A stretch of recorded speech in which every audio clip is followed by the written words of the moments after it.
I guess firstly, welcome to our first ever proper grown-up marketing event. I'm Dan from Brass Monkey. We make the world's best ice baths. From a brand perspective,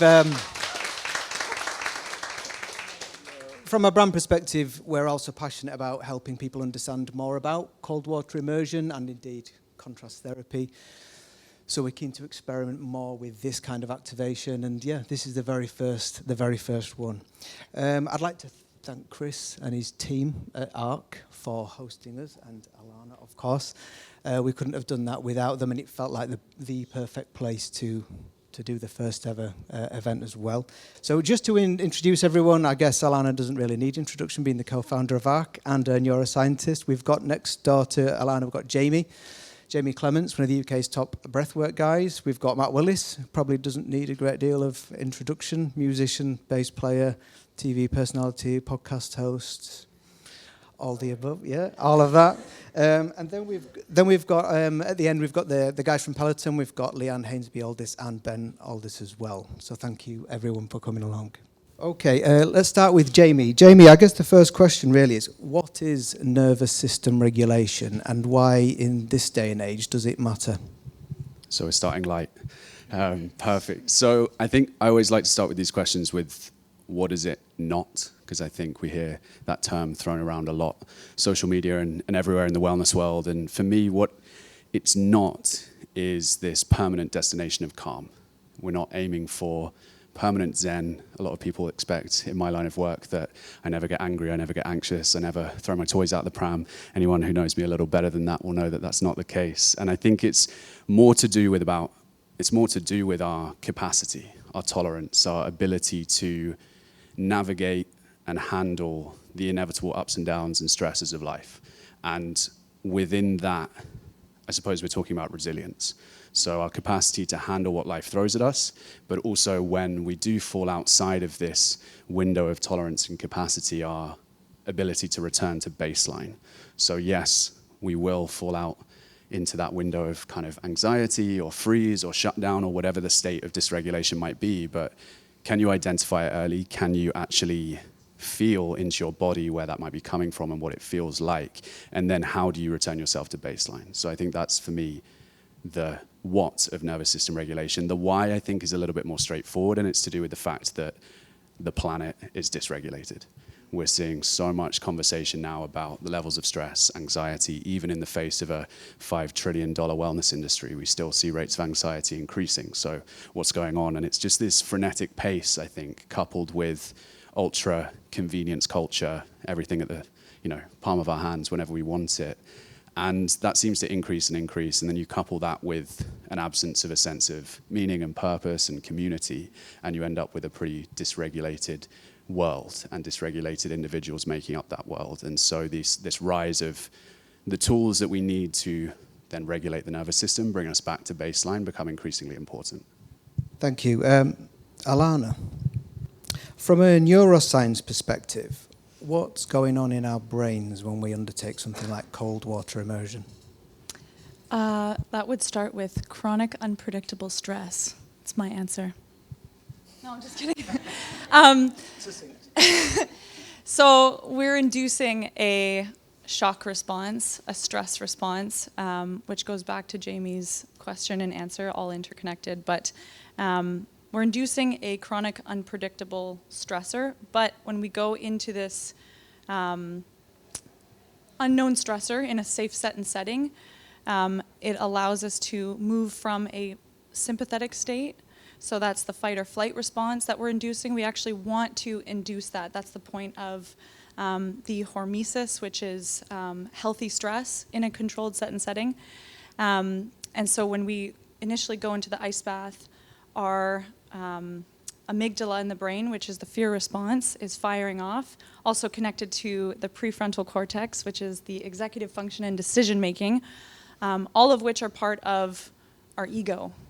And the ego in the brain protects us. So the whole protection mechanism in our brain is firing off because of the extreme cold. And when we go through that extreme cold, the body is also going through a pain response, which is the intention of going through that ice bath. However, if we're able to overcome the mind and settle the mind, the body then responds and adapts, and then we go through this adaptation. So first we go through that sympathetic initial fight or flight, and then there's this trigger, this crossing point in the nervous system where we let go. And when we let go, we then move into a parasympathetic rest and digest phase if we let go. So it's really interesting subjectively to see different people going through this. Oftentimes, if it's your first time, you're fighting it the whole time.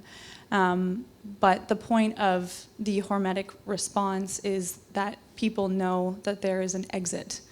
We see this in a lot of rodent models and now more clinical models where if the animal or the human knows that there's an end point, they can go through that stress response, let go, and then go into a very blissful state. Yeah. Superb, thank you. And I can testify to that blissful state. That was what, that's, I guess for a lot of people, it's what gets us hooked, isn't it? Finding the space afterwards and thinking, wow, I kind of get it now. Mm-hmm. Yeah, and then the body goes into this very resilient mode. So there's a surge of neurotransmitter synthesis that happens. So you get a surge of endorphins. The opioid system also is activated, which helps with pain regulation and pain reduction. There's a drop in inflammation. There's a surge in cortisol because of that initial stress response and norepinephrine, but it's healthy cortisol. Oftentimes we demonize cortisol, but it's there for a purpose, and it's there for resilience to stress and also energy. It gives us the energy that we need to get through the day. But in this world of chronic stress and inflammation, oftentimes cortisol is far more increased, and that's where other hormones can get affected. You guys guide thousands of people, I guess a week, through maybe a day, I don't know, through physical exercise, hard exercise at times. I can testify to that as well, personally. What's the connection between physical exertion and the nervous system regulation?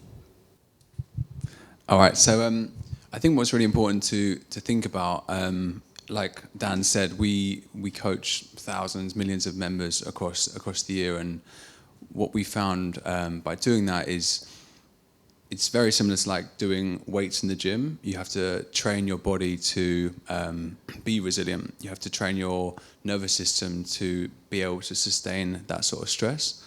And so by exposing yourself to things like cold and heat on a regular basis, you're giving your body an opportunity to learn like what that feels like. And so then when you're faced with these stresses outside of those worlds, you then know how to deal with those from a nervous system perspective. So the way I like to approach is exactly the same as how you would approach a workout.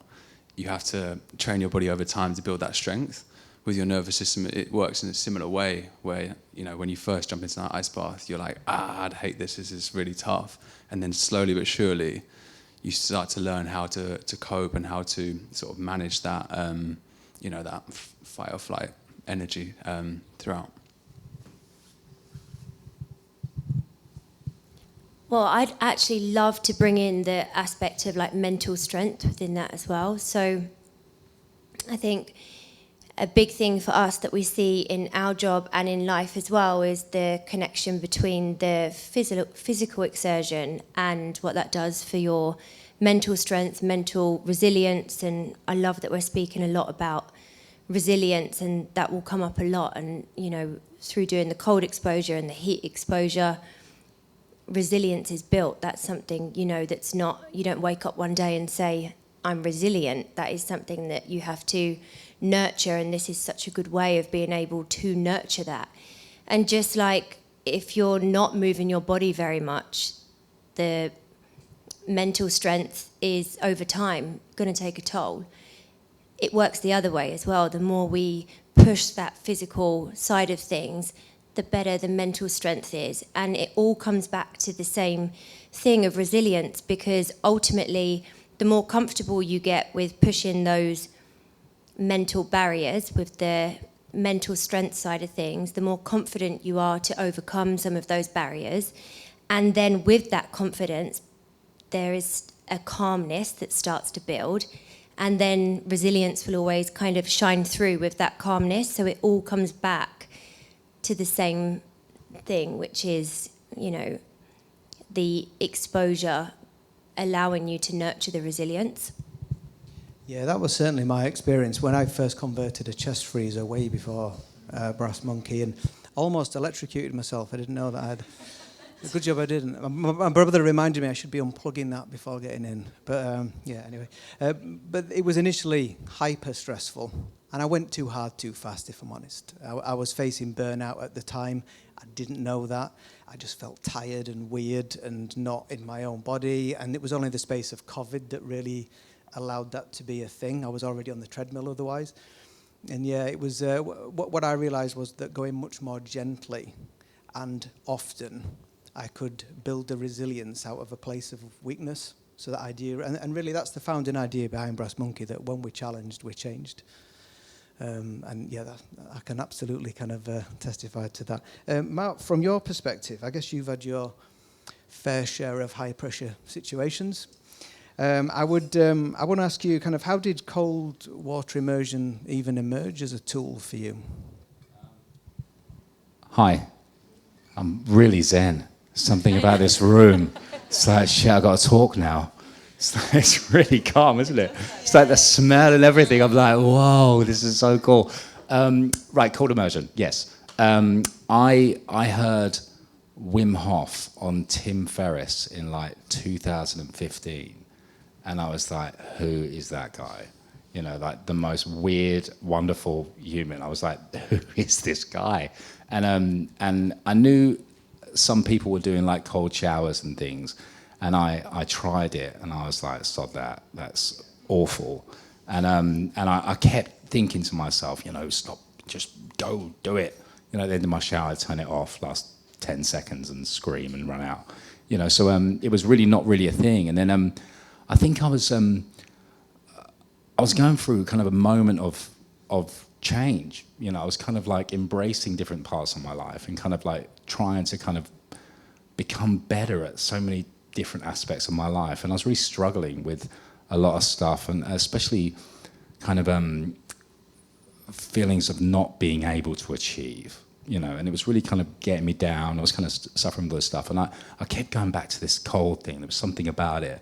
And before I knew it, my trainer, Rob, had talked to my wife, and I had this barrel arrive at my house on my birthday. And so I started, and I had it for about 4 weeks, I think, before I tried it.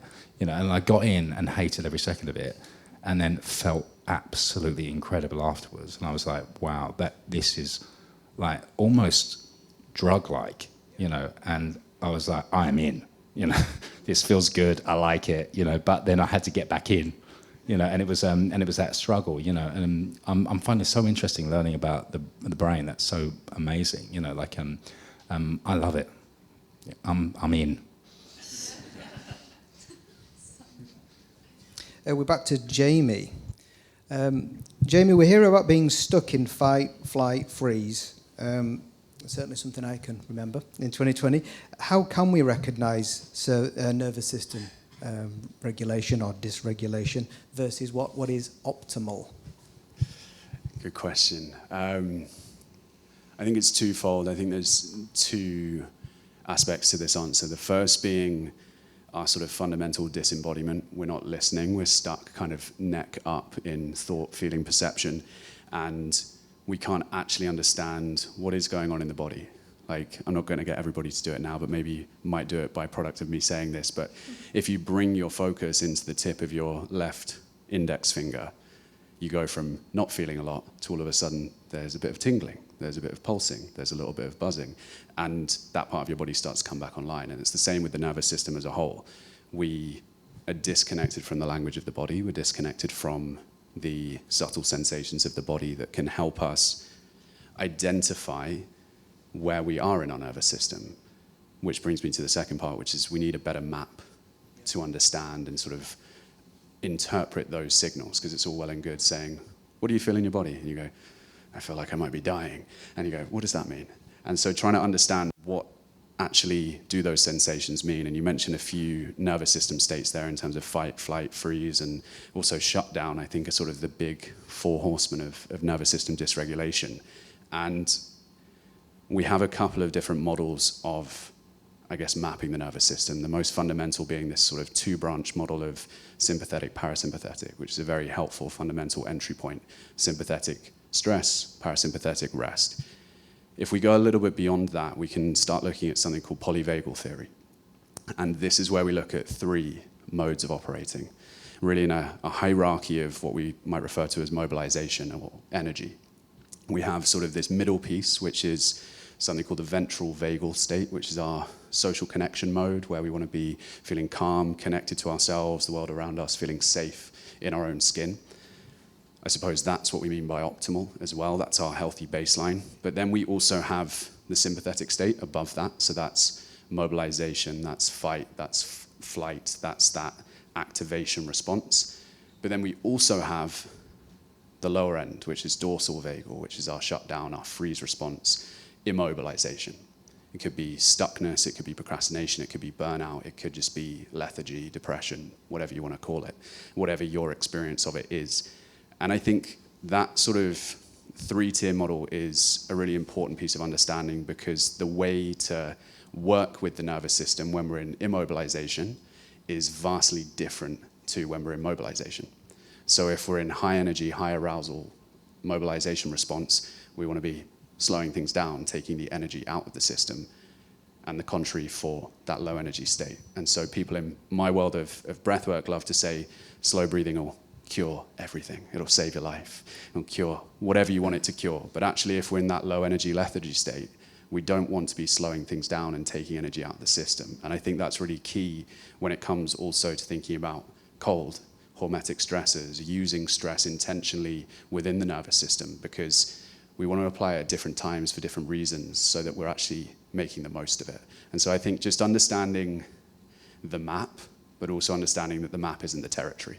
So that's where we have to get into the body. We have to connect to the feelings and actually understand, where do I go when I'm stressed? Where do I go when I'm a little bit stressed? Where do I go when it's chronic stress? Because some people, myself for example, I get a bit anxious, I get a bit antsy, but if it stays around, if that stress stays around, I can shut down.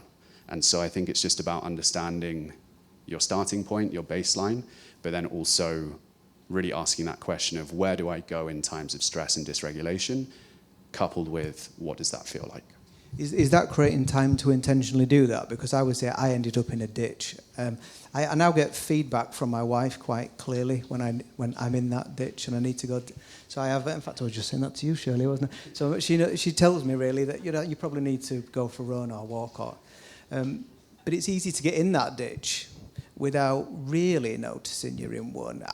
I'm talking selfishly, really, and then realise, Jesus, yeah, how did that come back around so quickly?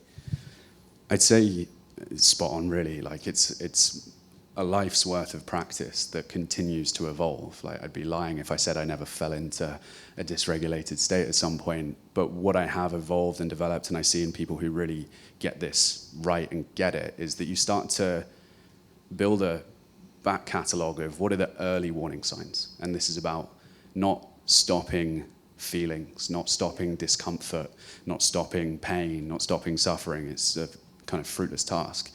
But can I get better at catching the signs early? For me, my number one, where I'm like, cool, I need to slow things down a little bit here, is mouth ulcers. Really, really simple one for me that I always notice before anything else, because eating, something I love to do, gets a little bit harder, my mouth hurts. And I go, okay, what's that about? It's not just because I've got a mouth ulcer. It's the body speaking to me, and it's sort of listening to the whispers before it needs to shout. Yeah, I read a brilliant quote just before Christmas. I don't know if you've heard of a guy called Richard D. Mote. He's like an emotional well-being coach, and he talks about mind-body connection. And you know when you read something and think, wow, that's what I've been thinking for years, and I didn't know how to express it. And he has this quote that if you want to feel better, get better at feeling. And that really spoke to me as that consciousness of checking in and being aware. And I think the last thing I'll say on this related to that is that don't confuse intellectualizing your feelings with feeling your feelings. Because I'm a master at, I can tell you what I'm feeling, but I'm not very good at feeling it. I guess I'm going to jump to Alanna, actually, because it picks up on that. There's growing research on default mode network and its role in mental health. Now, I understand that to be parts of the brain firing that mean that you go more inward and intrinsic, and that can lead to depressive anxiety feeling symptoms. I mean, you can obviously correct me on that, but I'm interested then as well, how might cold water immersion help with that? Yeah, so let's first define the default mode network. It's a network part of the limbic system. So the limbic system is regions of the brain involved in emotional processing and sensory processing, and it's a collection of different sensories, not just visually, but sound, different vibrations, taste, all of which are feeding the brain and body bidirectionally. And so we're collecting all of this information our whole lives while we're online, and it's impacting our conditioning patterns, our thought processes, our memories, all of which create our personality and our decision making. And so who was I explaining this to earlier about the connection with psychedelics? Yeah.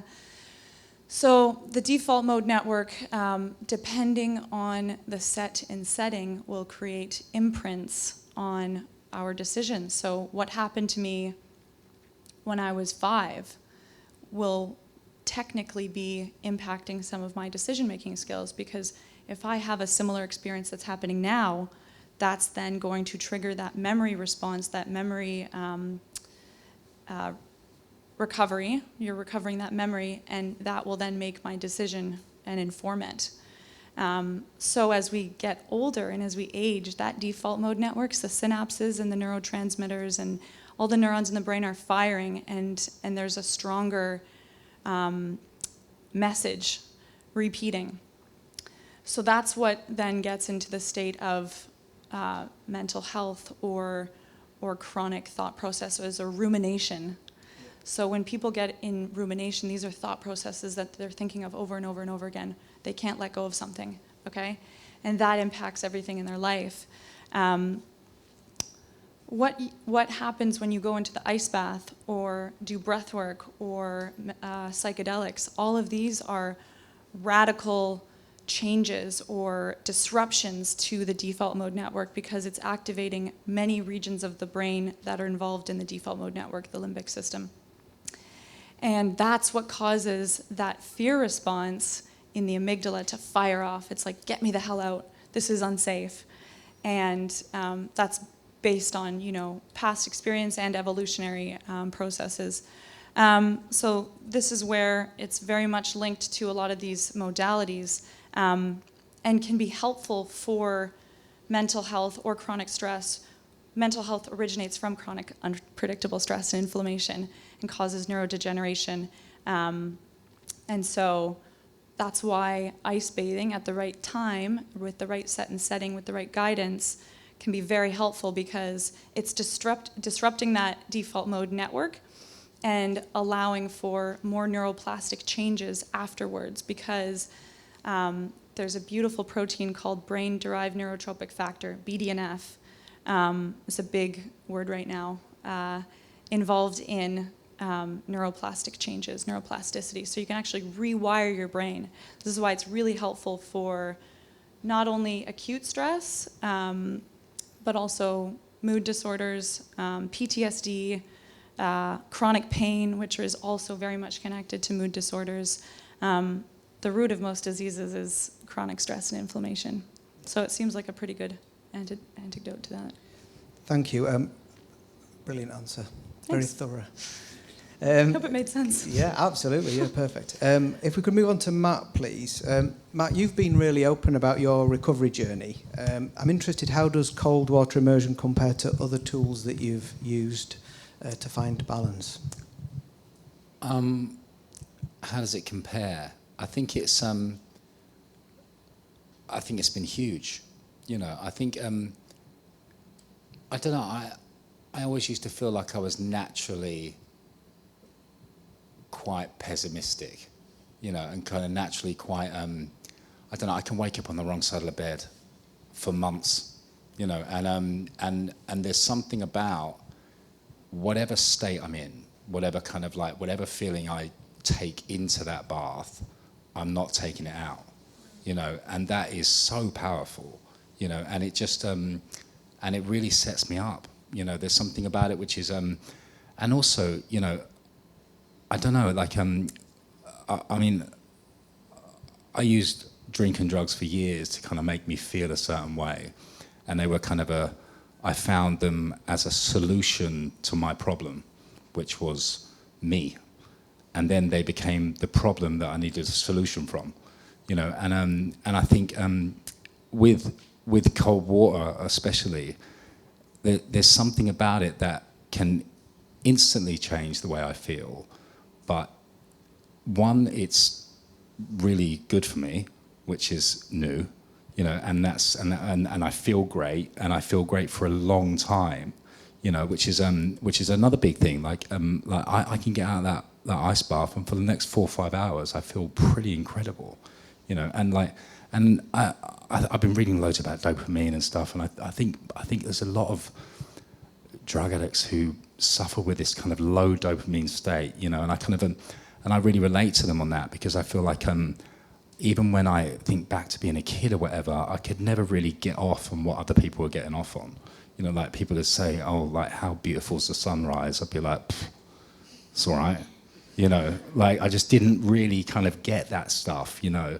And now I can watch a sunset and be blown away, you know, and that's, and it's beautiful and it's stunning, you know, like these things are changes that are happening. And I think, you know, I've used a lot of tools along the way for recovery, and I think there are fantastic tools out there for people who are struggling, but I think there's something about the ice which, I mean, I meet a lot of addicts, and if you put one in that thing, they're going to buy one.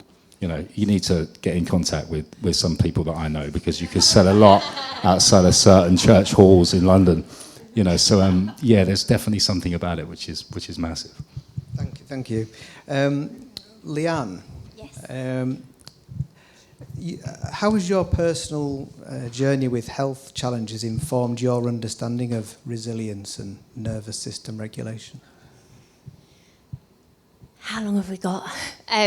So for anyone that doesn't know who I am, a couple of years ago went through a personal journey with breast cancer, and during that time I really, I mean, to keep it really short, I think I looked super healthy, I felt healthy, I was working as a Peloton instructor, coaching thousands and thousands of people, and it was really such a shock. But actually going through my treatment, I've always been someone who has felt like I've had quite a lot of gifts from cancer. To kind of make that make sense, I think because I am incredibly lucky to be able to be on the other side of it, I learnt so much, and it was an opportunity to have a second shot at life and to redo everything. And that's why I think for some people, cold exposure and heat exposure can feel very extreme, but sometimes they're the things that make you feel most alive. And so to be able to put myself in those positions makes me feel alive. It makes me feel resilient. And I mentioned this earlier, but I think resilience is something being able to say I am resilient and say it and feel really proud, I think is because it's something that is really nurtured. It's because you've gone through things. It's because you have adapted. It's because when life has felt really, really rubbish, you've somehow managed to keep putting one foot in front of the other. And that's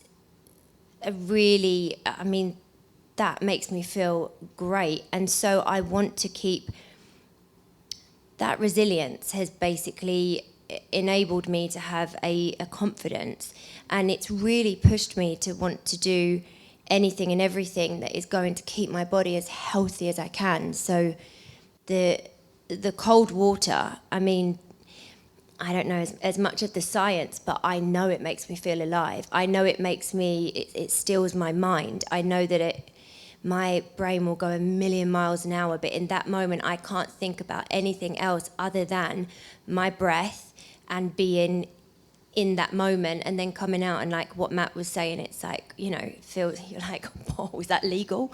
You know, it's like that feeling is, I think it's a privilege. And so where I'm at in my health journey is I am super, super healthy, and I think if these things are available to us, and there's so much science to tell us how good it is, but on a real simple level, they're the things that make you feel alive, they're the things that make you feel calm, and they're the things that make you feel excited, and I'm chasing those things and adding them in to my daily life, because I think they're for the dopamine, for the calmness, for just full body health that we can really be on top of. They're just key things. Thank you for sharing that. Alanna, pass the parcel, please. Alanna, how does hormesis, so for me the beneficial effect of low-dose potent stressors, is that the correct? Yep. How does that relate to both cold exposure and any other therapeutic intervention that you experiment or study? First time I heard hormesis was in my master's, and it was like, I guess this was like 8 years ago. And I was studying exercise science and holistic health promotion before neuroscience. And we were talking about how exercise is medicine. We looked at, HIIT training, high intensity interval training, but that was it. And then afterwards, I started experiencing breath work and psychedelic therapy, cold plunging more often, and I started realizing that I got a very similar surge of dopamine or pleasure and goal setting afterwards, fulfillment after all of those modalities. And they all have a very similar thread to their effects. So hormesis is considered healthy stress. It's an acute stressor in a safe set and setting. So again, we know that we are putting ourselves through this difficult stressor for a short period of time, and we know that we are going to be out of it. Different than if we're going into something unknown with no help or anything. It's a different adaptation in the body. It's a different process in the brain. With cold plunging or with cold exposure, we know that we're going to be coming out. Obviously, it's different the first time you do it because you don't know how your body is going to react. After you start doing it more often, you know that you'll be fine on the other side. Oftentimes when I'm, guiding people through the ice bath, I'll say, "You're not going to die," because that's often the response that you get. You think your life is over, But really, you're emptying yourself. You're quieting the mind after that initial shock response, and there's an emptying. There's a simplification. There's a pure presence. There's a death, actually. There's an ego death. But you're putting your body through that stressor so that you are moving into, there's a beautiful graph I wish I could show you of human potential and growth. Oftentimes we stay in the space of comfort because the ego wants to be safe, but there's no growth there. It's only until we step out of that comfort zone into the unknown, and there's that fight between the ego, and I say the soul, but also the mind, right? There's a lot of players in here. We go into that space of unknown and trust. There has to be a trusting. After that trust, we then go into a space of growth, learning, reaching full potential, and the journey just continues. Your human potential continues. I will denote and say that there is an endpoint of hormesis where it's too much, and that is subjective. That is dependent on your cortisol output, your state of stress that day. And then I want to now go into sex differences, because we have to talk about sex differences. Women are so different from men physiologically, neurologically. We have a different response to stress. Women, we are evolutionarily primed to always be on the lookout for staying safe. So we're constantly, subconsciously, making sure that we're safe in our bodies. And this is just so applicable to this world, because as safe as we are, we're not running from tigers, we're not running from danger. However, in this digital world, we're constantly consuming micro stressors, and that builds up cortisol, and that's why we're seeing a lot of chronic stress and hormone dysregulation. So it's something to really denote what your edge is and what your limit is, and it's not only based on science. I really want to specify that. The science is telling us one thing, and we're getting a lot of data, but it's also very important to have a critical mind and look at that data. What's the population? Is it all on men? Is it also on women? How are they separating the sex differences, and how is that data, and what is that data telling us? Because I think it's really important for women to follow their cycle, which many of us are now, and know when the most optimal time to induce that hormesis. Closer to your period, you actually don't want to be inducing that much stress, because the drop in estrogen and progesterone will then induce cortisol and anxiety. So it's something I really wanted to note that, yeah. Thank you for sharing that. That's great. My own experience with ice bath the chest freezer, early on was completely overdoing it, thinking if I did more I'd be great, because Wim made me feel like a champion.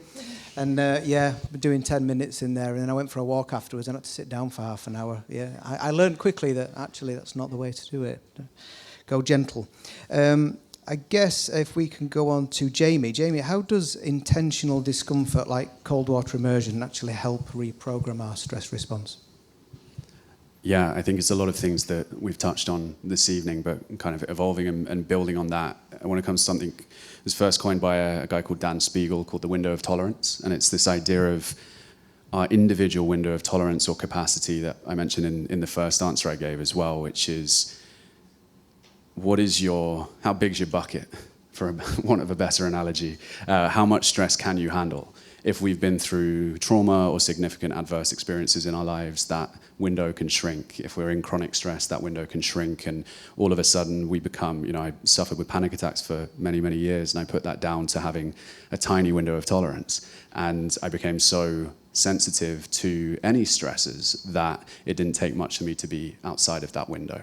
So when it comes to using hormetic stress, using cold immersion, using exposure and intentional dosage of acute stress, we're ultimately, it's a bit of a rough analogy, but strength training our nervous system. We're strength training that window of tolerance to grow it gradually, as you said, kind of gently introducing these stresses, not kind of jumping in at the deep end as much as Wim would like us to, and sort of just bringing that in so we can start to widen that window.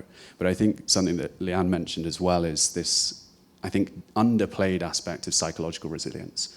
And I sort of like to throw the science out the window at that point and just say, you are doing something that your mind is telling you not to do, something that you really do not want to do. And you're in this negotiation with your default mode network, and you're going, I really don't think this is a good idea, but I'm here. Why am I stood here? I'm about to get in. One of the guides is telling me to get in. My breath's speeding up. My mind's going all over the place. And then you're in, and you've won that battle. And I think it's so transferable, because that battle shows up everywhere in our lives. All of these micro negotiations of building habits or doing something uncomfortable and engaging with it intentionally and in a way that makes us better. And I think that's really at the core of it, both that physiological training of the nervous system, which is of course important, but also just that winning the negotiation inside your own brain. Great answer, thank you. It's probably a good time to cross to Ben, actually. So Ben, you've touched on already the mental discipline required in fitness. How do you teach people to stay present with discomfort? Because my experience sometimes on the Peloton, following you guys, it is at times highly uncomfortable. What would you advise me and others? I think everyone has totally different experiences with it. The way I like to approach it is, it's tapping into the things we've discussed already of understanding your body on a deeper level. And so when you approach a workout, of course, like we might be coaching you through it on a Peloton, but typically what happens with a lot of people when they're engaging in that is that they go a bit deeper into like how they're feeling. And so I think going deeper in understanding how your body reacts to certain stresses, how your body reacts to certain things that you sort of put pressure on, that's the most important thing to understand. Like Jamie said, the limits that your body and your mind can sort of be pushed to. In terms of relevance to a workout or something like ice bathing, you don't know until you try something. And so my coaching sort of approach would be curious towards these things. I know firsthand that when I've taken the leap of faith into certain things, 9 times out of 10, you're going to learn something along the way. And so the same can be said for health and wellness, the same can be said for, careers, anything within life. So I suppose the thing I would always try and say is throw yourself into it, be curious, and you're probably going to find a lot out about yourself along the way.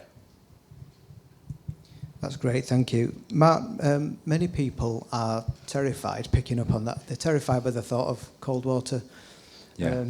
I think most people are, even when they do it regularly. Kind of what advice do you give? What advice do I give? I mean, do you know, we had a party for my eldest. She was 15, and she had like all her mates come round, and we had the brass monkey there, and like before I knew it, everyone was daring each other to kind of get in, and like and so I had to become a coach, to like 15-year-olds and like 14 and 15-year-old kids, and I was like, is this okay? Like, I'm gonna get sued by lots of North London parents, but I was like, right, okay, let's do this. And so, I think it's the thing is, you can. I think that this is the thing. We like me. I was always like, oh, I'm that's not for me. I'm not that guy, And then I realised you don't know that. Just like what Ben said, you really don't know what you're capable of, And so some of these kids, it was like 3 seconds. One kid did 6 minutes because he wanted to beat his mate. And I was like, it's just a different brains, and I had to get him out at 6 minutes because I was like, I don't know if this is such a good idea. You need to come out, mate. You beat your mate. Don't worry about it. But and it's for me, it's all about the breath. I probably do everything wrong, so I'm very excited that you guys are here. I cannot wait because I just learned one way, and it was get in, which I've been told by people, what are you doing? I'm like, I don't know, this is just how I do it, and I've managed to get some time in there now, but I still do the same thing, and it's so funny listening to you about that, the different moments you get, because they can come and go daily, like some days I'll get in there and I'll be like, okay, cool, 20 seconds in, I'm really calm and I feel great. Some days I can get in there and I just want to get out now, So, but I think the fact that I've been there before and I know what it is and I kind of know what I'm going to feel like afterwards always gets me through it, And so for me, it's all about just focusing on my breath and not letting that get out of control. I think that's great advice. I certainly can concur with that. Often when I'm walking towards the ice bath, one day I really don't want to do it, and other days I'm really kind of excited. And I think it's being with yourself in the moment. And I think that bucket analogy is interesting because some days it's bigger, better, I don't know, smaller. They're just not tolerant. And I just think, well, I'm definitely going to do it, but I'll do 30 seconds and that's fine today. And other times I just relax and I couldn't tell you how long I'm in there because I never use a timer. It's just bliss. Right, great. Jamie. I'm timing every second. I'm timing every second. Like, yeah. 4 more seconds, 3 more seconds. Oh, it's the longest 3 seconds in the world. Jamie, you've worked with clients struggling with nervous system dysregulation, of course. What are the common triggers that throw people out of balance? it depends. It's such a boring answer, but it really does. We're all different, and what Matt shared there, what you shared as well, Daniel, is on a given day, our nervous system is in a different place. I think to come back to that map and territory analogy, we can understand our own internal landscape. We can get pretty attuned to where we go in times of stress, what our triggers are, really learning from both like a top-down, intellectualizing, like what are my triggers, what are my traumas, the stuff that we're pretty well adept at now as a society. We've done enough therapy, not all of us, but most of us. But also then the body and understanding the body and what's going on there. I think for me, again, it comes back to spotting the early signs, like understanding when you're starting to go to a place of activation, a little bit like you started noticing as you walk towards the ice bath, the heart rate starts going, the breath starts speeding up. But what I see most often in terms of clients and people that I work with, and potentially some people in this room as well, because I know I've been there as well, is not so much stress being the issue, but actually the absence of rest. So it's not that we are having too much stress, some of us are, but it's actually that we are not getting enough adequate rest. It's that nervous system dysregulation, this sort of stuckness that a lot of us experience in whatever state of dysregulation that might be, arises because we go into a state of stress and then we stay there. And the more we stay there, we don't take breaks, we don't rest, we don't switch off. The nervous system is innately and inherently fluid and flexible. It's elastic. We go into stress and then we switch off again. We do the meeting, we do the panel talk, we go home, we rest. The nervous system should, in theory, follow that. Chronic stress and a lack of adequate and appropriate rest means that we lose that innate elasticity. And when that happens, that's where the tools and the techniques and the modalities to re-regulate need to be used, because actually we're going, I'm stuck here and it's not doing what it's supposed to be doing. So can I use my breath, use cold exposure, heat exposure to restore a level of that fluidity and flexibility back to the nervous system? Thanks, Jamie. Alanna, your research focuses on psychedelics. Do you see any parallels between the neurological effects of psychedelics and those of extreme temperatures? Hugely. I also think my whole life's theme has been about hormesis and stress, because I've been burnt out many times. And I wanted to add to your beautiful point before about nervous system regulation and burnout as well, because it's all interwoven. We look at burnout badly, but also it's a crisis that's an opportunity. So when you do go through that burnout and you've hit your peak, you then have the opportunity to know your limit so that you can then come from more of a preventative approach. So that's a really good way of spotting things before they happen. Now, like going through burnout many times, I'm like, okay, we're getting close. The gut's off. I'm not breathing here. I'm only up here. I'm not sleeping well. So like you learn your signs. But okay, now answering this question about psychedelics. Who here is familiar with like the research in psychedelics and the psychedelic rise?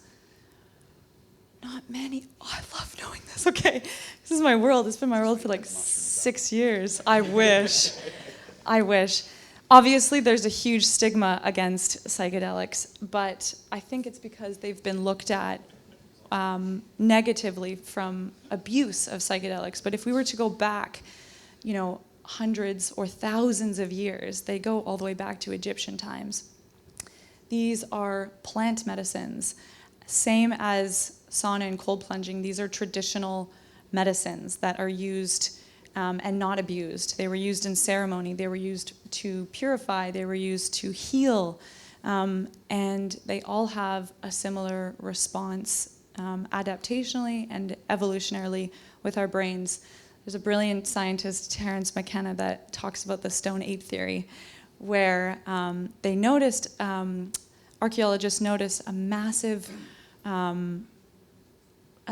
like growth of the brain from a certain time period. I don't know exactly the time period, but he believes that the brain actually evolved and grew and learned complex processes during the time of psilocybin consumption, so consuming magic mushrooms. And they all have a very similar response to the brain, and that is hormesis, and that is going through that stressful response, the memory encodement, and the rewriting of the subconscious mind, because we have a massive subconscious mind and a conscious mind, all of which are activated and brought to the surface. So basically all of our shit comes to the surface. When we breathe, when we go through the ice bath, the sauna, psychedelics, even exercise can promote that. Physiologically, we're increasing our stress response like through different mechanisms with the sauna and the cold plunging. But with psychedelics specifically, you're consuming a medicine or a compound that is causing a lot of areas of the brain to fire off.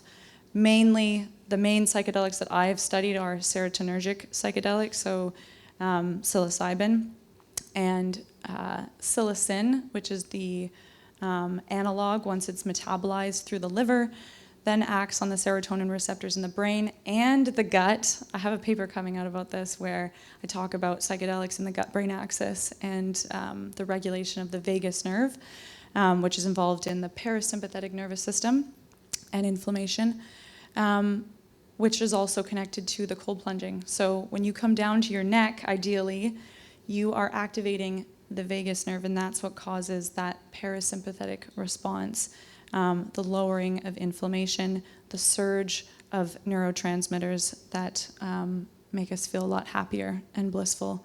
But it's a lot quicker, because psychedelics can be like 6 hours to 48, depending on what you're consuming. I'm not going to do the 48 one, but not anytime soon. Oh, it can also be 15 minutes, 5-MeO DMT. So yeah, it's a similar response. However, I think it's interesting to denote the neuroplastic effects that come afterwards, and that's what can change and rewire the mind. But yeah, dig into the stigma of psychedelics and see why you're like laughing about it, or there's a bit of not discouragement, but fear around it, because I think a lot of it's based on like education, but I do believe psychedelics will be the future of psychiatry. You both have large platforms and access to a wide audience collectively. What changes have you seen in how people approach the mind-body connection in recent years? Because fitness feels different now. It feels like we've gone towards wellness from a pure fitness perspective. I think it feels really different. I think if we take Peloton, which is, you know, such a huge platform for us of millions of members, that we joined Peloton in 2018. It was when Peloton launched in the UK. So really that was a member base from scratch here. And people's goals have changed so much over the years. And, you know, I wonder whether that was kind of... COVID time has been a massive part of that. I think everyone is at home. There's more time to, one, you take things away from people, and you know, even going back to like that daily walk, where you realise that is doing more for the mind than it is for the body. So that, along with just more knowledge, people are talking more, people are wanting to understand more, people are... Things like cold exposure, heat exposure, you understand that makes you feel good. Whether you know as much of the science or you're just going off of a feeling, you're connecting the dots. We're learning more about food, how that can fuel us. People are going through, I don't know, if I take my personal journey, I know more about food in the last few years than I did before, because food has fueled me through some of my hardest times. But looking at our member base, when we meet members, it's very, very few times that people are saying, I lost this much weight. It's like, I love your classes because they make me feel great. I love this because I was able to do this challenge. It's always about how people feel. So I think that kind of, and the more we offer as a company to give people that 360 approach, I think that's what we didn't have before in the fitness industry. It was the gym, whereas now look at something like this where you're combining everything. You can come together, you can have these talks, you can do the heat, you can do the cold. There's so many ways to kind of bring everyone together. I think everyone is so aware now, or people are starting to be aware of that mind, body, soul, wanting to feel good in all of those different areas. You want to add? Yeah, I'd say people are becoming more aware. I mean, now we have, trackable devices, things like that. I think the big thing for many members of ours, but people that we've spoken to too, is the impact of like sleep. And so I think that now people are tracking their sleep. They're suddenly realizing if they spend hours on their phone staring at their phone before they go to bed, or they drink alcohol, or they do certain things, they're starting to see that in their numbers on their trackable devices. And so I think the data element of stuff has made a massive difference. But I think, like I said before, I think people are getting more curious, and because of that, there's more podcasts out there that are, talking about these topics. There's more interest within different products that can be supporting people. And so I think it's only ever it's going to continue to evolve. And I think from a Peloton perspective, like, we're really focusing on more personalized offerings. I think traditionally it's been very much like one size fits all approach, and I think we all know that every single body's different, every single one's experiences are different, whether it's their fitness level or their coping mechanisms of jumping in an ice bath. You're always going to come at it from a different level, but also a different mentality. And so I think it's important to give people the tools to allow them to tap into them as and when they need them. And I really, truly believe that's just going to continue to grow. Thank you. We'll do one quick question before we end and go to questions from the floor, and it's just for probably Jamie, I suspect, because you teach a lot of people, Jamie, and I'm just wondering, how does knowledge and experience work together in nervous system regulation? Is understanding it enough? Is understanding it enough, or do you need to get knee-deep in courses? What's the right balance in that? I think it really comes back to, what does it come back to? Something I mentioned earlier about the amount of therapy that we've done. And I think we have all consumed quite enough knowledge for a lifetime in terms of books, in terms of podcasts, in terms of panel discussions. There's always more info.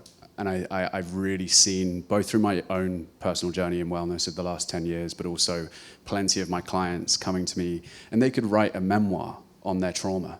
They could literally recite everything that's ever happened in their lives with their dad. I'm going into my own now. But all of the stuff is just information. It's all cerebral. It's all intellectual. And people are going, I'm stuck. I thought I was supposed to feel better. And there's this really interesting midpoint that I see now in the wellness space of this giant category of intelligent, self-aware, but stuck individuals. And that stuckness comes through both nervous system state, but lack of integration. Integration is a term that applies to psychedelic therapy, to talk therapy, to wellness in general, which is, what are you doing with the information? We are very smart monkeys. That's one thing that's very, very certain. But if we don't do anything with that info, it gets put in a drawer and left by the wayside. And so I think the embodiment, the awareness is important. Awareness is often the first step in changing anything. We have to have that understanding. But the embodied experience of that knowledge, putting it into action, doing things that push you outside of your comfort zone, that enable you to grow, is where the magic happens. Change rarely happens through awareness and knowledge alone. And so I think once you've got the understanding that you need, it's then about the experience of it. It's like, are you actually living it rather than just talking the talk? Are you also walking the walk? Oh my God, I have to take this and add to this. This is one of my biggest pet peeves of the wellness space, is we have so much knowledge all the time thrown at us, and you could learn all you want, but if you're not actually going out and experiencing it, it's completely different. The difference between knowledge and wisdom, and there's almost a race to enlightenment or a race to wisdom that you can't fake. You have to embody it through practice, and that also comes in difficult situations. Again, going back to the hormesis, is going out and being brought into a similar situation that your amygdala is firing off, hippocampus, learning and memory is firing off. It's like, okay, I had this annoying person in my life before. The same messenger is coming up in front of me, but I have a choice to respond differently to that perceived stress. And that's embodiment. And that's something that I believe is really needed in wellness, is embodiment and experience. And also just like patience. We're like rushing to know so much, but really we have such a long life. I have a friend of mine, I'm like, why aren't you reading this? Like, learn this, like, do this meditation. He's like, I have my whole life. Like, it'll come when it needs to. Like, things find you when they need to. So I think there's like, there's a flow and a dance with life of like pushing yourself and learning as much as you can and finding your edge and your growth and discomfort and potential. But then there's also the surrender of letting the universe romance you and bring you things and notice messages and triggers, and that's part of the life too that we can't kind of forget about or slough off. Thank you so much. That was fascinating. I know you speak about there being a moment in a woman's cycle when it's more beneficial to be using the ice baths and other modes of like stimulating that stress response. Does it work the same within the day? Because some people are saying that we should be doing this in the morning and spending the day like embracing that feeling, but then at night time it's triggering that stress response. Is it then impacting our sleep negatively instead of making us more It's sleepy? circadian based and personal. So where's Darren? Did he go to bed? He definitely went to bed. I had to use Darren as an example. He's like, I don't think I should go into the ice bath at night because I'm not going to sleep well, but I'm actually noticing I sleep really well. I'm like, okay, well then sleep well and do it. It's super personalized. The science, I roll my eyes, but I mean, there is a time and place for science. The science says you do want to have an ice bath in the morning if you want to optimize your sleep-wake cycle, because you want to have that cortisol increase in the morning and then have it drop so that your melatonin is then secreted at night, right?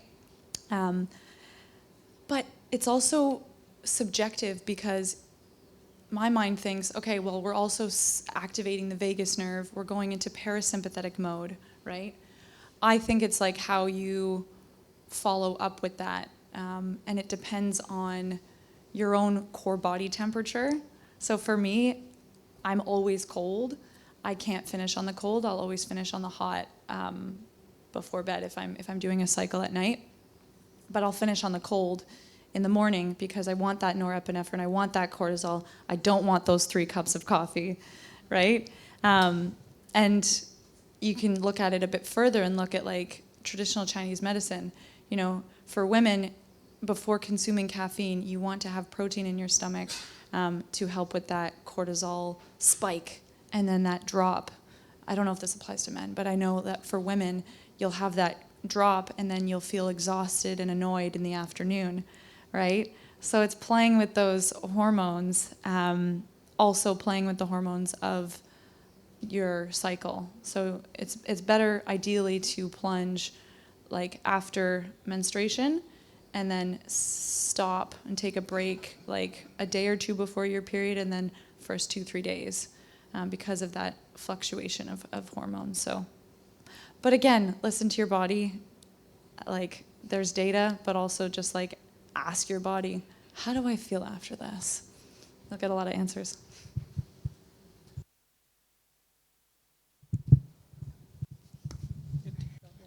Hi. It kind of leads into that a little bit. We get asked a lot about what our sauna protocol is. We get asked a lot about protocols.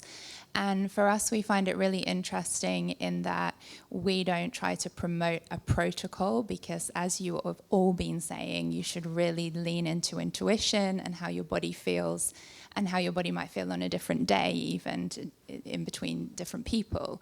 But I guess the question is, how do we provide some parameters so that people are safe when they're maybe starting out on their contrast therapy journey? And how do you operate in a place like ARC? How do you provide parameters but also allow people to lean into how their body feels? That's a great question. I agree with you on the protocol. There's always like the suggested protocol, but I think we also, in the digital age, we constantly need to be reminded of our gut intuition and how we're feeling and taking that pause. We're so used to instant gratification and responding and reacting very quickly. So my biggest tool is if I'm overwhelmed and I'm being asked a bunch of questions and answers, and you get overwhelmed in the sauna as well, just like taking a pause, closing the eyes, dropping in, tuning in, and asking, do I need to get out? Or can I push myself a little bit further? Because when you do hit that discomfort where you're like, I need to get out, that's also when you're mimicking exercise and increasing that brain-derived neurotropic factor and increasing neuroplasticity. But again, it's on a case by case. It also depends on blood pressure, depends on your stress levels, right? So for people that are first starting out, we always say go on the lower benches because it's a bit cooler. And then, you can start at like 5 to 10 minutes. And then in the ice bath, you can start on 30 and then make your way up. Also depends if you're an athlete, if you have high heart rate variability, low heart rate variability, even minerals. There's so many factors. If you're low in iron, you're gonna have a spike in heart rate.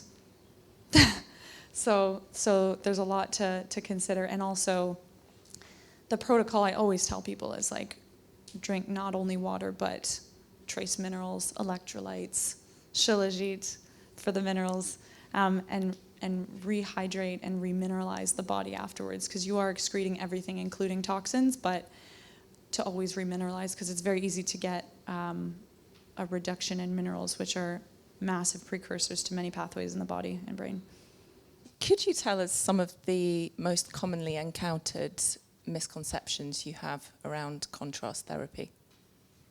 Is this for me again? Spotlight, okay. Misconceptions. I mean, I think the biggest one that I pointed out was the sex differences.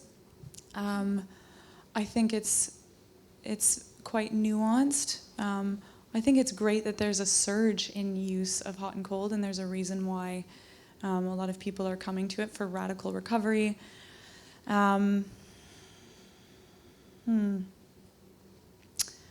Similar to psychedelics and breath work, it is a tool, not an answer. So it's, people ask, like, can you get addicted to the ice bath? I think you can get addicted to the feeling after, which is great. But one of the things I encourage people to do is go into any kind of void that comes up outside of these experiences. Take away any external source and go within, which we will tonight after this. Take away every external and empty yourself and see where you go and see where your void is. Yeah. Thank you. Just to add to that as well, I think the biggest ones, and we've kind of touched on this evening with all of the talk around sort of nuance and agency, but I think particularly around cold, it's more is better, longer is better. You have to do it every day if you're going to see any benefit. I think that's another way for people to outsource their personal responsibility and go, Wim Hof told me I should do it, so I'm going to do it every single day because it's good for me, and the more I do something that's good for me, it's going to be better for me. False. Listening to your body, understanding where you're at on a given day, all of the stuff we talked about, but also dosage. Like really understanding that, it's an ego thing as well. There's so much ego in the world of cold. And I've had to get over myself so many times when I get in on a day where maybe it's just 30 seconds, maybe it's 60 seconds, maybe it's a dunk because my nervous system is already ticking somewhere that's higher than I want it to be. And actually some days it's not at all. And then as Dan spoke to as well, some days it's 10 minutes, no problem. And you only learn that through experience. And so I think helping people understand some of the science, but also just really encouraging that agency to go gently, listen to your body. And the other thing I see a huge amount with exposure work, in particular the cold, is type A personalities love it, but not necessarily for healthy reasons. Sorry, type A's. Plenty of us in this room, you're not alone. discomfort can become your new comfort zone. And be aware of that. If you go, my nervous system is loving stress because I don't like sitting still, so I'm going to go and sit in the ice bath some more because it takes me away from the discomfort of sitting still. My advice to you would be use the ice bath, but also learn to rest, also learn to slow down, because I think that's a big gap in ice bath education, is actually people going, I love stress, so I need more stress, and that's where actually we can end up burning out even more. I guess this one could be like thrown around a little bit because there's been a lot of this rhetoric around it being like a subjective experience and taking away the external and coming out from this cognizant realm and coming more into feeling. Yet a lot of people here have fitness trackers on, including myself, and things, and the Whoops and the Oura rings and everything, and that's something that's like this external objective information. Where it is, I guess, maybe like a good signpost, because you said it's been a huge effect in the members coming to Peloton and kind of like being able to have that marker and that signpost into their own well-being. But then how much is that, I guess my question is that detracting away from this very feeling subjective realm that we are alluding to, and what, and just in your kind of opinions, what's the balance you can strike with wearing it every single day, but also not having it as a perpetual crutch? Yeah, I think I'll be brief, because I've been wearing my Whoop on and off for 5 years, but I haven't worn it for about 2 years. I put it on 2 days ago, so I'm sort of back in the mix. I think it's actually similar to what I was thinking around protocols, which is that for someone who is a complete novice in feeling into their body, understanding their natural rhythms, understanding how they feel, protocols and data are really helpful, because you start identifying patterns. You go, oh, I'm not sure how I slept. I don't know how I feel. Let me ask the data. Now, there's a whole nother panel discussion on the accuracy of the data, but mostly accurate. And so we can start to match those things up and go, okay, it's saying I'm not recovered. It's saying my HRV is low. What does that feel like? And then I actually think after a certain point, that's where we transition away and we go, I now understand enough about myself that the data is helpful and nice to have, but I see more people addicted to checking the data in another sort of scroll hole of a different kind. And so I think always looking at our relationship with the data to prioritize feeling first, but I think it can be a helpful gateway to get us into that place of feeling. Can I just follow up with a little question on that as well? Yeah, I'd say. Oh yeah. You go. Just, I think it could link. Are you sort of like making a point to then at least have sparked that conversation? Are you seeing like people you work with over a decade and things like that stay with it and keep tracking it, or is there a conversation actually we can wean away from it? And because you said it's more about feeling as well. I think ultimately, I agree with Jamie. I think using it as a tool, but actually once you get in touch with those feelings and emotions, that's when you can put it down for a bit. I mean, I've been the same. I've been wearing an Oura ring probably for the last 7 years, and I haven't worn it consistently for 7 years because I feel like there's periods once I've got those habits in place that I actually feel better without it, because you feel like, okay, I feel good now. I don't need to be like looking at this data every single day. But I do agree with you. I think there is a narrative, the Brian Johnson of these world claiming 100% sleep score every single night. It's like, that's not attainable for most people. And so I think there is a message that needs to be said, that this is simply just a tool, and it's an educational piece that we can tap into to build those habits and develop that skill set around improving your nervous regulation and things like that. But the message just needs to be spread that it's not the be all and end all, and we should lead with feeling and lead with how going deeper than just the numbers. Because I've worn Oura, Whoop and Apple all at once, and you'll see very clearly they're also different things. And so it's a good example that even though the data is helpful, you can use the data as a tool to see habits over time or change over time. But if you just rely on the data, you're not really getting maybe the result you want. I gotta say something. Give me a mic.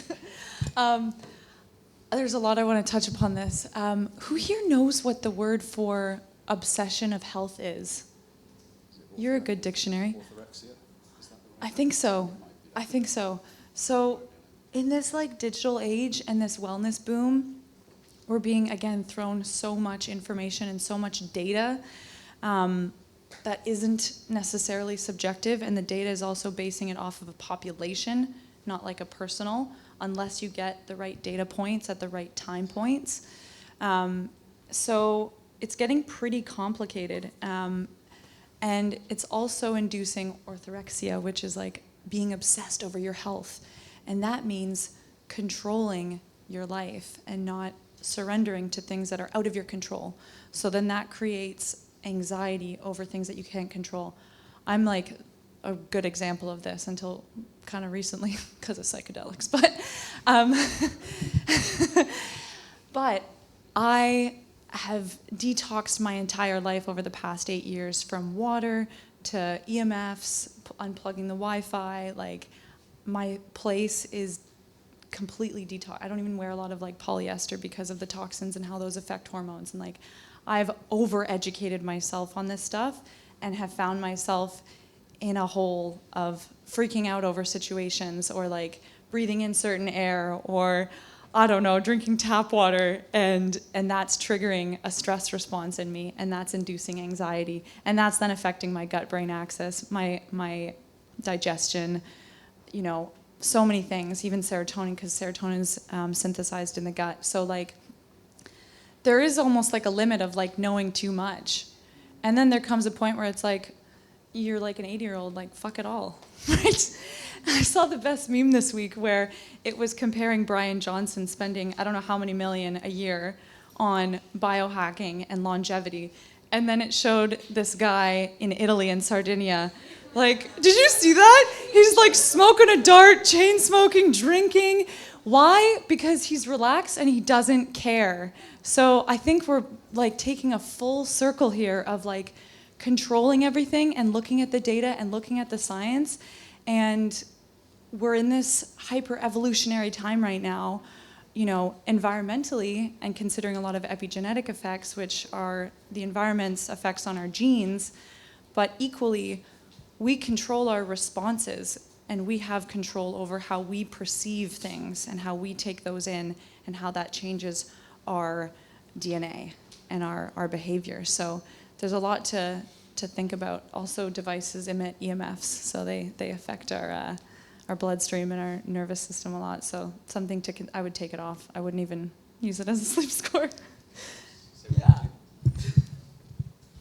I think something that we really focus on at Peloton is like finding the joy in wellness. I think we can all get caught up in, you know, like the data or your performance, or you know, the fact you're lifting heavier or whatever it is. But ultimately what it comes down to is like continuing to be playful. You know, as we age, we have so many things and priorities in our life that this time of your wellness is an opportunity to like just have some fun.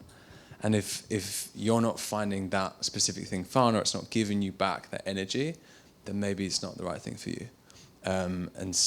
What I love to sort of tap into is like looking at the energy givers versus energy takers. So if a wearable tracker is taking energy away from you, then just don't use it, you know? But if you feel like it's helping you and it feel like it's guiding you in a way which can help you make better habits and it is improving your sleep, then fantastic. And that can change over time. So this one's for Matt, actually. As a musician and an artist and a creative, how would you say cold water immersion has aided the creative process, or even helped with performance anxiety or anything like that? I've struggled with performance anxiety for most of my life, you know, and I still do. You know, I take a little portable ice bath on tour with the band, and I pop in it every night before stage. It's a weird twist of events, really. I kind of started with drugs, and then I went to energy drinks, and now I do an ice bath. You know, but I can tell you what, rock and roll, absolutely, punk's not dead. But I can tell you one thing, like, I'm better than I've ever been right now. Like on stage, I've got more energy than I had when I was 20 years old. You know, and I can sustain that energy throughout the gig. I wish I could go in it afterwards, but we're always straight on the bus and out the door, so I can't do that. But yeah, and I've even got the other boys doing it now, and they can feel the effect of it. You know, I think that's a massive thing. You know, and for me, I kind of I don't know how it involves in the creative aspect of things, but I think for me, like being able to think straight is the thing I'm looking for. You know, being able to not feel less than I should, you know, in any capacity is kind of what I'm searching for. So like, I feel like with the ice, like for instance, if I'm in the studio all day and I've been in the ice bath before I go, I'm pretty sure my day is going to go better than if I didn't, you know, and that obviously depends if I've slept well and stuff, you know. I wear this thing and I always forget to charge it. So that's my biggest downfall with the wearables. But yeah, I think it's made me a better performer. It's made me kind of have a more, I don't know, like I feel ready for the show. I feel alive, you know, before, like you said, like I search for things that make me feel alive rather than, you know, I think in recovery, we talk about this a lot. There's all these words for drink and drugs, which are kind of like get off your head and get out of your head and stuff like that, when actually what I've learned is what I really need to do is go in, you know, rather than get out, you know, and the ice, there's something about it, you know, like you can't go anywhere else. You know, you can try it, but it'll make it worse, you know, and I love that feeling. Really interesting discussion, guys, thank you. I recently completed a breathwork course in neurosomatic breath techniques. And something that I learned was that at every one point you can check in with your body to see if your body is in the sympathetic state or the parasympathetic state through your nostril. So if you like, you can test it by seeing which nostril is the most dominant in the present moment. So if you breathe through this one and breathe through the other, you'll know which one is more active at the moment. So if it's your left, it's your sympathetic. And if it's your right, it's your parasympathetic. So I guess my question for anyone in the panel is, if someone's checked in with themselves and they're in that sympathetic state, is it beneficial to induce more hormetic stress through like the ice baths or, you know, any other type of therapy? Or would you say actually no, probably not the right time? Do you mind if I start? Yeah, you go. Okay. To come back to the map of the nervous system, it's not as binary as the maps lead us to believe. So at no point in our nervous system state or life cycle are we ever 100% sympathetic or 100% parasympathetic or 100% dorsal, 100% ventral, whatever it might be. And so there's always a balance of charge across parasympathetic and sympathetic. So you might be more sympathetic dominant or parasympathetic dominant at any one time. And so I love the nostril thing. I think it's a beautiful way, more than anything else, to check in with yourself. But the accuracy of it in terms of like specificity of what nervous system state am I in, I think it's more helpful as a form of guidance rather than something that I would follow to the absolute letter of the law. And I think over and above that, I would just want to come back to other somatic sort of interoceptive sensations to guide my current state as to whether I would engage with hormetic stress or not. And once you've got, I suppose, whether it is the nostril thing plus some other signs and signals of, okay, I have a pretty good idea of where I'm at, then I would make my call on whether I'd engage with hormetic stress and add some of that more sympathetic kind of activation into the system. Yeah. Thank you. We're going to wrap it up there. And thank you to you guys. I didn't really know how well this would go. We kind of just made it up, really. But you guys have been amazing. So thank you, Alanna, Jamie, Matt, Leanne, and Ben. If you could give them a round of applause.